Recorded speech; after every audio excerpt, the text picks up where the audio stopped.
आज इस वीडियो में आप लोगों को ब्रह्मांड के बारे में डिस्कस करके बताने जा रहे हैं। जैसा कि आप लोगों का डिमांड था कि ब्रह्मांड की उत्पत्ति और ब्रह्मांड क्या है इसके बारे में वीडियो सर भेजें, तो हम चर्चा करते हैं। सबसे पहले ब्रह्मांड क्या है। तो ब्रह्मांड क्या है, आप देखिए, इसको मौलिक आधार पर समझने का प्रयास करिए। यानी ब्रह्मांड एक व्यापक शून्य है जिसके अंतर्गत अगणित आकाश गंगाएं, निहारिकाएं, कोयसर, अन्य खगोलीय पिंड विचरण करते हैं। हमारी पृथ्वी इस ब्रह्मांड का एक नगण्य सा भाग है। वास्तव में देखा जाए तो इस ब्रह्मांड के बारे में हमें 140 ईस्वी से पहले कुछ भी नहीं पता था। इस ब्रह्मांड के बारे में सबसे पहला सिद्धांत प्रतिपादित करने वाले हमारे टॉलमी जी थे। टॉलमी हमारे खगोल शास्त्री, उन्होंने अपने सिद्धांत में प्रतिपादित किया था कि हमारी पृथ्वी ब्रह्मांड के केंद्र में है और सभी खगोलीय पिंड उसका चक्कर काट रहे हैं। उसके बाद देखते हैं बहुत अरसे तक इस सिद्धांत को चुनौती देने वाला कोई नहीं मिला, और फिर जाकर के 1543 में कोपरनिकस ने अपना एक सिद्धांत प्रतिपादित किया और उन्होंने चुनौती दी टॉलमी को, और उन्होंने बताया नहीं, पृथ्वी ब्रह्मांड के केंद्र में नहीं बल्कि सूर्य ब्रह्मांड के केंद्र में स्थित है। और इस बात का समर्थन पहले केपलर महोदय ने किया, लेकिन उन्होंने उसमें सुधार करते हुए उन्होंने ये बताया, क्या बताया, कि सूर्य ब्रह्मांड के केंद्र में न होकर के सौरमंडल के केंद्र में है, और शौर्य के परिवार उसका चक्कर लगाते हैं। उसके बाद 1805 में हर्शल खगोल शास्त्री ने यह बताया कि सूर्य सौरमंडल ब्रह्मांड के केंद्र नहीं बल्कि आकाश गंगा का एक छोटा सा पार्ट है, एक तारा है। और फिर 1925 में हबल ने बताया कि ब्रह्मांड में अगणित आकाश गंगाएं, निहारिकाएं, कोयसर आदि विचरण कर रहे हैं।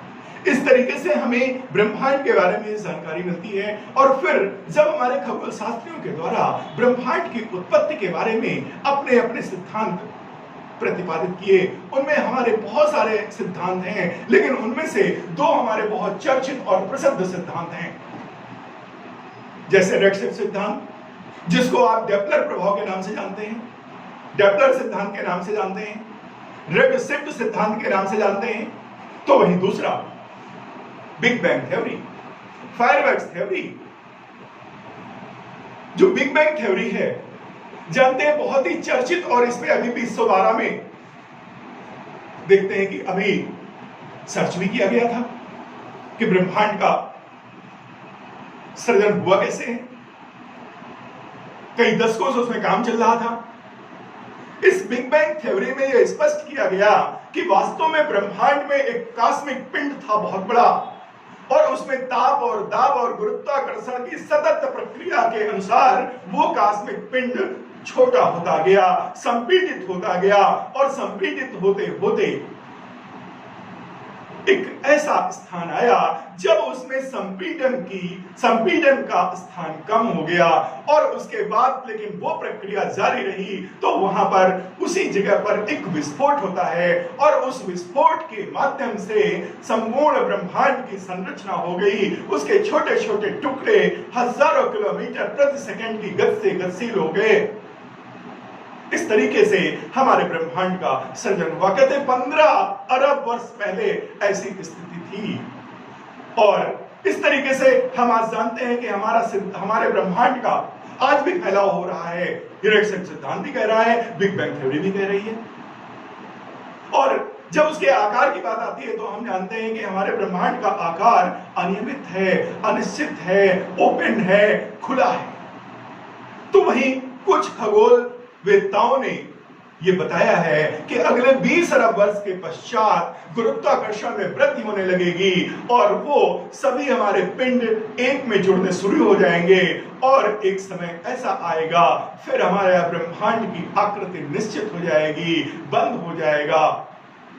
इस तरीके से, लेकिन इसमें बहुत सारे प्रश्न चिन्ह हैं, बहुत सारे मत थे कि शायद अब ऐसा नहीं होगा। लेकिन अगर करंट की बात देखें तो कई दशकों से, करीब 2 दशकों से आपको मिले हुए ब्लैक होलों की संख्या बहुत बढ़ती नजर आ रही है। इससे ये अंदेशा होने लगा है कि शायद जो हमारे भूगोलवेत्ताओं ने भविष्यवाणी की है, सर्च की है, शायद ये सही होगा।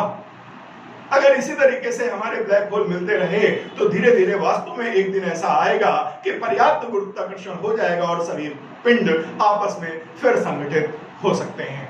इस तरीके से ये हमारा बिग बैंग थ्योरी के हिसाब से हमारे ब्रह्मांड की उत्पत्ति रही। अगली बार आपको बताएंगे हमारे ब्रह्मांड में आकाशगंगाओं का आकार और उसके बाद सौरमंडल। धन्यवाद।